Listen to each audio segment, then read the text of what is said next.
السلام علیکم ورحمۃ اللہ وبرکاتہ۔ دوستو، اس وقت حضرت مولانا سجاد نعمانی صاحب قطر کے دورے پر ہے۔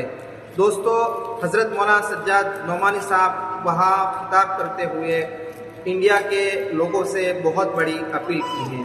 دوستو، مولانا سجاد نعمانی صاحب نے کیا اپیل کی ہے، آئیے ہم اس ویڈیو کے اندر جانتے ہیں۔ دوستو، اس سے پہلے کہ بھارت کے اندر جہاں وقف ترمیمی بل کو لے کر بہت بڑا ہنگامہ ہو رہا ہے، مسلمان چاروں طرف سے جی پی ایس کو اپنا ای میل بھیج رہے ہیں، وہاں ایک طرف غیر لوگ پنڈت لوگ اپنے لوگوں کو جاگرک کر رہے ہیں اور اپنا QR کوڈ لے کر اپنے والوں سے کہہ رہے ہیں کہ وقف ترمیمی بل کے حق میں وہ ضرور اپنی رائے بھیجیں۔ آپ اس ویڈیو کے اندر دیکھیں کیسے لوگ اپنے QR کوڈ لے کر لوگوں کو کیسے اسکین کروا رہے ہیں۔ ایسے نازک حالت میں ہماری ذمہ داری ہے کہ ہم زیادہ سے زیادہ جی پی ایس کے پاس اپنی رائے ضرور بھیجیں اور وقف ترمیم بل کو رد کرنے کی کوشش ضرور کریں۔ آئیے ایسے نازک حالت میں مولانا سجاد نعمانی صاحب نے کیا بیان دیا ہے، آئیے سنتے ہیں اور اس پر عمل کرنے کی کوشش کرتے ہیں۔ چلتے ہیں مولانا سجاد نعمانی صاحب کی زبانی سنتے ہیں۔ ہمارے ملک میں وقف کے قانون میں جو خطرناک ترمیم، انتہائی بھیانک امینڈمنٹ کا بل پارلیمنٹ میں پیش ہو چکا ہے،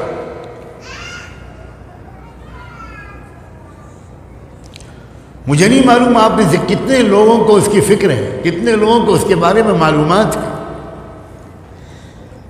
ملک کی تاریخ میں اب تک اقلیتوں، سکھوں، بدھسٹوں، مسلمانوں، عیسائیوں، لنگایتس، OBC، شیڈول کاسٹ کے لوگ، ٹرائبل لوگ، قبائلی لوگ، ان سب کے مفادات کے خلاف بہت سے بل پیش ہو چکے، بہت سے قانون منظور ہو چکے، لیکن میں اپنی معلومات کی روشنی میں کہتا ہوں 1947 آزادی کے بعد سے بھارت میں اتنا ظالمانہ قانون بنانے کی کبھی کوئی کوشش نہیں کی گئی جتنا ایک وقف امینڈمنٹ بل کے ذریعے سے کی جا رہی ہے۔ مجھے بالکل نہیں معلوم کہ آپ بھی اس سلسلے میں چوکنا ہیں کہ نہیں۔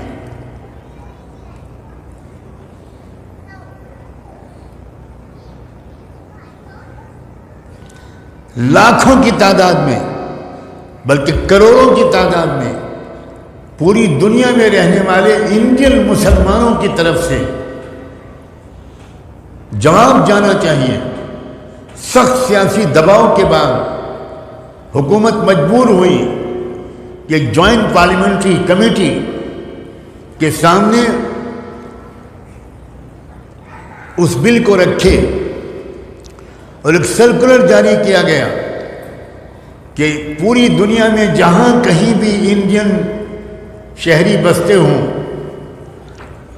وہ اس تبدیلی اور ترمیم کی تجویز کے سلسلے میں اپنی رائے بھیج سکتے ہیں۔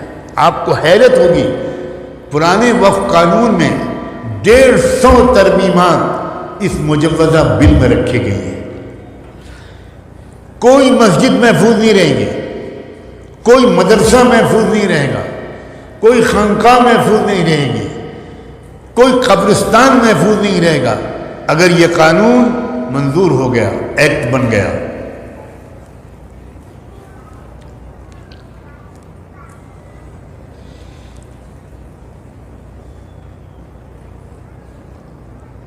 میں خوشگمانی بھی نہیں کر پا رہا ہوں اور بدگمانی سے بھی ڈر لگتا ہے۔ میرا خیال یہ ہے کہ آپ میں سے بہت سوں کے سامنے اس وقت پہلی بار یہ بات آ رہی ہے، اس کی سنگینی، اس کی اہمیت اور یہ بات کہ آپ یہاں سے بیٹھ کر اس کے بارے میں اپنی رائے دے سکتے ہیں۔ مسلمان جماعتوں اور تنظیموں نے آل انڈیا مسلم پرسنل بورڈ کی قیادت میں باقاعدہ پورا جواب تیار کر دیا ہے جو ماہرین قانون نے مرتب کیا ہے۔ سپریم کورٹ کے ریٹائرڈ ججز نے وہ جواب مرتب کیا ہے، اور ایک QR کوڈ کے ذریعے، ایک QR کوڈ کو اسکین کر کے آپ بہت آسانی سے کلک کر کے آپ کا جواب سیدھے اس پارلیمانی کمیٹی تک پہنچ جائے گا۔ جو انڈین مسلمان ہیں، میں یہ بات ان کی خدمت میں عرض کر رہا ہوں، کہیں بھی رہیے، اسلام کے مستقبل کے بارے میں فکر مند رہنا فرض عین ہے۔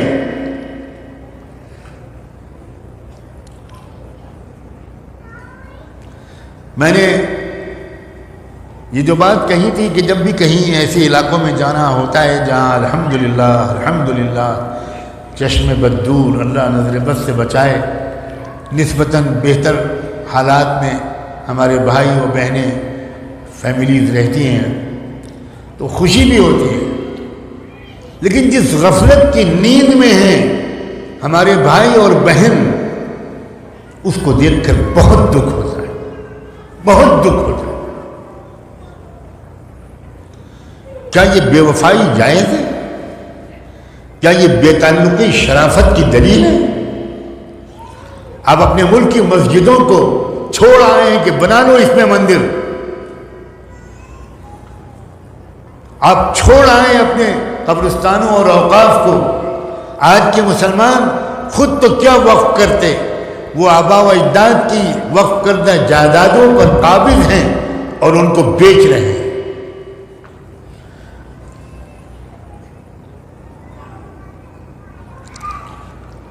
کہیں بھی رہیے، واقف رہیے، شریک غم رہیے، شریک حال رہیے۔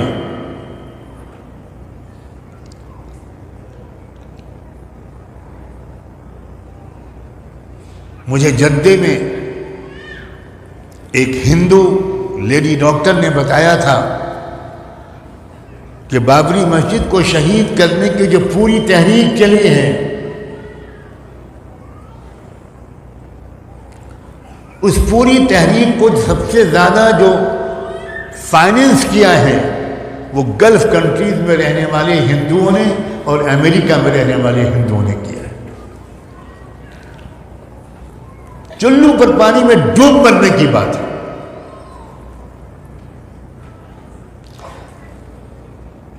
آپ نے عنوان دیا مجھے کہ زمانے حالات کے نئے چیلنجز اور ان کا مقابلہ ہم کیسے کریں۔ آپ نے خود مجھے چھیڑ دیا، اور نہ چھیڑتے تب بھی میں میلاد شریف پڑھنے کے لیے تو نہیں آیا،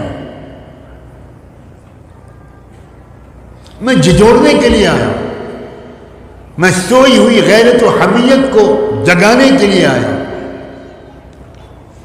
میں ٹوٹتے ہوئے ارادوں کو جوڑنے اور گرتی ہوئی ہمت کو اٹھانے کے لیے آیا، احساس ذمہ داری کو بیدار کرنے کے لیے آیا، اجتماعی شعور کو بیدار کرنے کے لیے آپ کی خدمت میں حاضر ہوا ہوں اور شکر گزار ہوں۔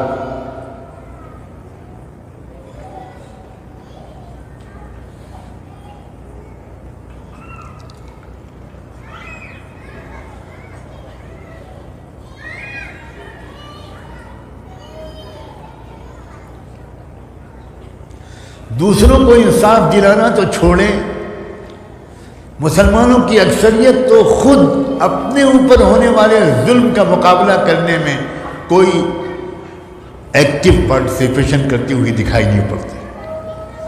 سب اپنی اپنی دنیا میں مست ہیں، بہت مطمئن اور خوش ہیں۔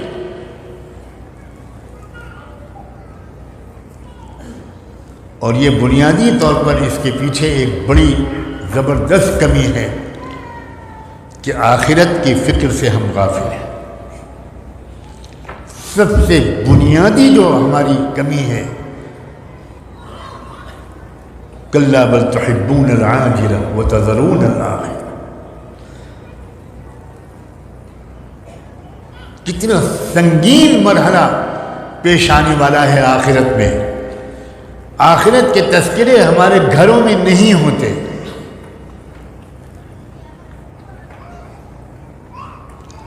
آخرت کو ایک ایسا موضوع بنا دیا گیا ہے کہ کوئی مولوی صاحب آئیں، کوئی مولانا صاحب آئیں اور وہ کوئی تقریر کرے تو اس میں آخرت پر بات کر لیں گے۔ اب تو ہم جیسے علماء نے آخرت پر بات کرنا چھوڑ دیا۔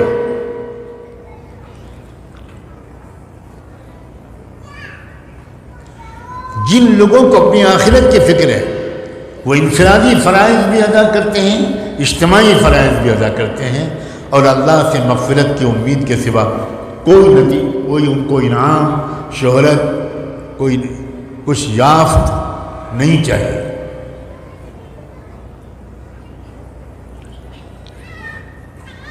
یقینی طور پر ہم میں سے ایک سے آخرت میں پوچھا جائے گا، تمہارے ملک میں مسجدیں شہید کی جا رہی تھی، تم نے کیا کیا؟ تمہارے ملک میں نوجوانوں کو گھیر گھیر کر مارا جا رہا تھا، تم نے کیا کیا؟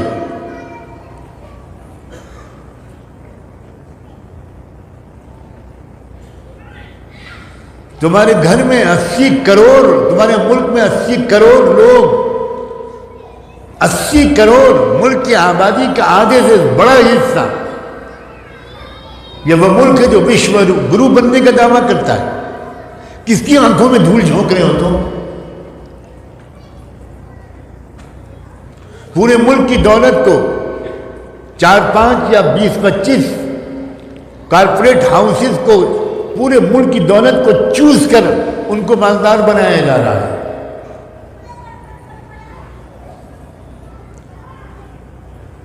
لاکھوں کسان خودکشی کر چکے ہیں۔ روزانہ 20 سے 25 کسان روزانہ خودکشی کر رہے ہیں۔ کیا ہو رہا ہے؟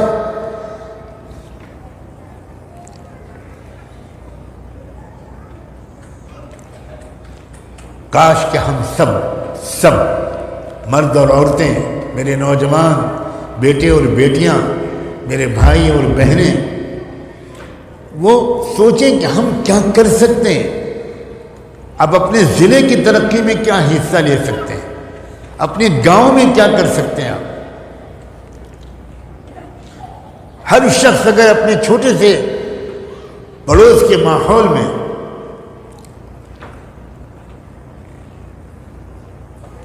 اپنے ہیومن ریسورسز اور فائنینشیل ریسورسز، اپنی صلاحیت اور 4 پیسے اگر وہ خرچ کرنے میں لگ جائے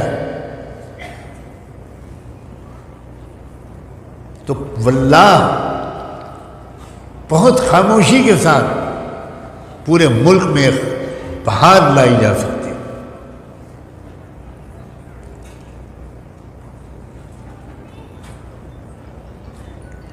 میں جب بھی آتا ہوں اور مجھے کوئی موقع آپ حضرات دے دیتے ہیں، میں اسی درد کا اظہار کرتا ہوں۔ اس خوشگمانی کے ساتھ یقیناً آپ کچھ نہ کچھ کرتے ہیں، لیکن ملک میں کس طرح کیا جائے کہ تھوڑے سے ریسورسز کے ذریعے سے ہر ایک اپنے گاؤں کی فکر کر لے، ہر ایک اپنے محلے کی فکر کر لے، نفرت کو۔ دوستو، آپ نے اس بیان کے اندر سنا حضرت مولانا سجاد نعمانی صاحب نے وقف ترمیمی بل کو لے کر بہت بڑا بیان دیا ہے۔ مولانا سجاد نعمانی صاحب نے کہا ہے کہ وقف ترمیمی بل کے اندر 150 سے زیادہ اس کے اندر ترمیم کی گئی ہے، اور یہ فرمایا کہ 1947 سے پہلے 1947 سے لے کر آج تک ایسا بل پاس نہیں کیا گیا تھا جیسا ابھی حکومت نے پاس کیا ہے۔ یہ سراسر مسلمانوں کے لیے، مسلمانوں کے خلاف ہے، اور مسلمانوں کی وقف کی زمین کو ہڑپ کرنے کی کوشش کی جا رہی ہے۔ دوستو، آئیے اس سے پہلے ہم جانتے ہیں کہ حضرت مولانا خالص سیف اللہ رحمانی صاحب نے ایک لیٹر پیڈ جاری کرتے ہوئے مسلمانوں کا شکریہ ادا کیا ہے، لیکن حضرت مولانا خالص سیف اللہ رحمانی صاحب نے یہ بھی بات کہی ہے کہ خوشی اور غمی یہ اللہ کی طرف سے آتی ہے، اس لیے ہمیں اس موقع پر ضرور اللہ سے دعا بھی کرنی چاہیے، کیونکہ یہ جو غم اور جو آیا ہوا ہے یہ اللہ کی طرف سے ہوتا ہے، اس لیے ہمیں اللہ کی طرف رجوع ہونا چاہیے، رجوع الی اللہ کرنا چاہیے۔ میرے دوستو، حضرت مولانا سجاد نعمانی صاحب کا اس ویڈیو کے بارے میں آپ کی کیا رائے ہے، ضرور آپ کمنٹ باکس میں ضرور اپنی رائے رکھیے، اور آپ اگر ہمارے چینل پر نئے ہیں تو چینل کو سبسکرائب کریں، شیئر کریں اور لائک ضرور کریں، اور بیل آئیکن کی گھنٹی دبائیے تاکہ آپ کے پاس ویڈیو جلدی پہنچے۔